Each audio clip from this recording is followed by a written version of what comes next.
The basic concept behind the tutorial was that as technology has increased what we can do, we do more of it. We collect more data, we sample more finely, we end up with bigger and bigger sets of information, bigger and bigger sets of output, and most of us do the same thing we've always done. We don't, because our data are changing, we're not necessarily adapting to those changes. And the best example I can come up with, I come out of structural biology, that's my background. So I know more about the biological scientific community than a lot of people here at MRS.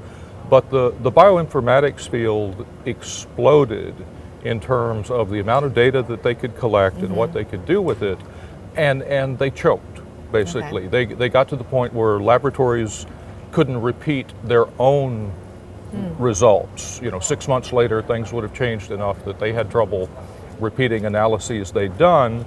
And when you can't repeat your own results, it's very hard to compare your results to somebody else's results.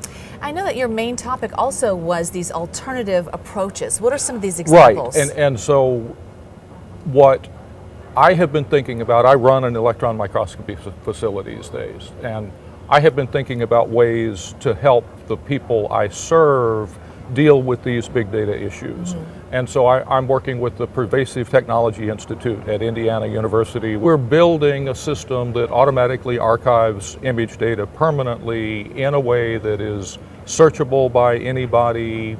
You can download the data then. We're also building in data analysis steps into what is effectively just a web browser, where the data is automatically shunted into this system, stored there, searchable, analyzable, and it's something that a lot of people are having to deal with, but they're not doing it on a grand scale yet. And is that part of the data management technique as Python?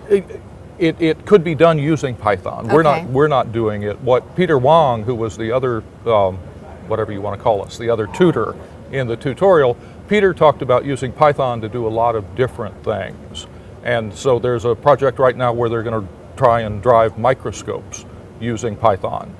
Peter was talking really about the data analysis step, but he would tell you that the great thing about Python is you can do anything with it. Sounds like access is the biggest challenge. And just the sheer amount of storage. Someone was talking yesterday about a particular microscope that is going to be generating on the order of all of the information content that Europe generates in a year. They do 10% of that in a year. And if suddenly we've got 10 of those microscopes, information is just exploding.